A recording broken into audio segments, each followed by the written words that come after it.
Originally it was just my dad's friend who recommended having a go, and at first I had a love for football, and then I sort of fell out of love with it, and that was just, I already were doing taekwondo at the time, so that was just next step. Thought I'd give it a go, and fell in love with like the fighting and competing aspect of it, and it went from there.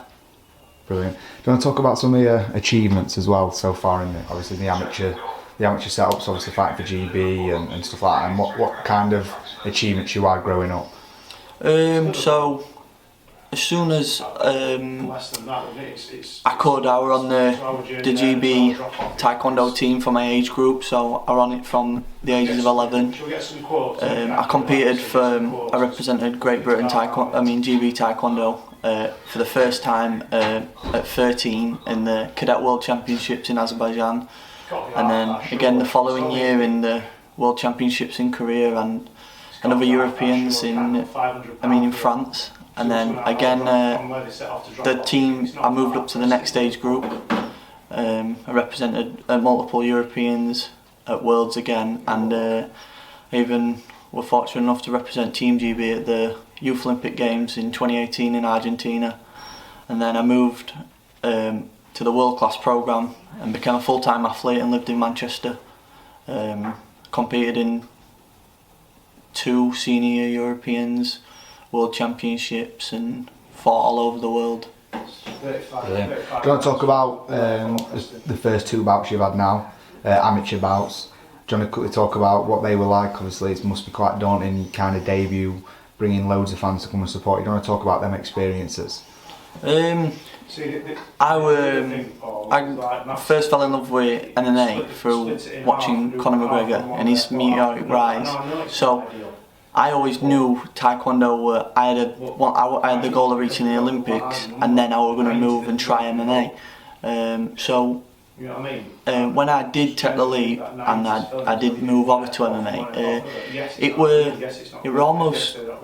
it was quite surreal for me, because I expected to be nervous that first time through, and it just felt almost normal, and I proper enjoyed the experience. The whole walk into the cage, getting in there, and on the night I was able to take him out quite quickly. And then my second one,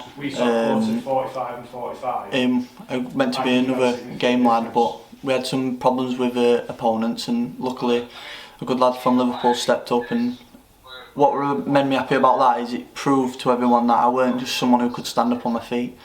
I got a submission by being on the ground and stuff like that, and everyone just expected me to only be able to stand up, and that were showing everyone that I am putting in the work in the gym and I'm constantly improving. Mixed martial arts obviously have different aspects to it. How hard has that been, having to learn different sports kind of all into one? How different, obviously you've mastered obviously the art of striking, you could say, but having to learn wrestling and jiu-jitsu and that, how's that kind of coming on now at this point? I'm getting better.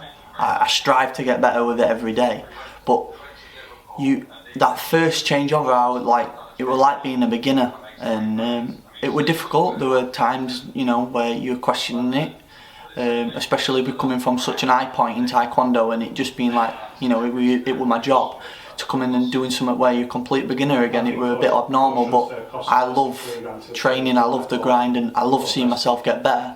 And that's just something, I enjoy the sport, so that's just the wrestling classes I have to go to. They're just part of what I do, the jiu-jitsu classes, and I'm getting better each day, but I've still got a long way to go. Final one, Mace. Obviously, your schedule now. Obviously, you've got a fight coming up in October. What's your kind of aspirations? Firstly, in the next couple of years, and nextly, obviously, for your career as a whole. So I just hope to put a good performance on for my next fight, and show that I'm improving every time I step in the cage. That's what I want to be able to do. Obviously, I'm not going to stand here and say I don't want to win. Of course I want to win, that's why I do it. But I also just want to be able to keep on, the performance of always improving. Next year, just take it as it comes almost, keep on fighting, staying busy, keep on getting better, staying training all the time, hopefully no injuries, and then from then on, turn professional, and then just push on to the bigger organisations, see where I end up. Obviously my aspiration is to be UFC champion one day, but there's so many big organisations nowadays like PFL and other ones that are making noise, so it could be any of them. Brilliant. Looking forward to watching your career unfold, Mace, and looking forward to working with you, mate, and let's hope we get to the UFC at one point. That'd be brilliant, wouldn't it? Yeah, Top thank man. you.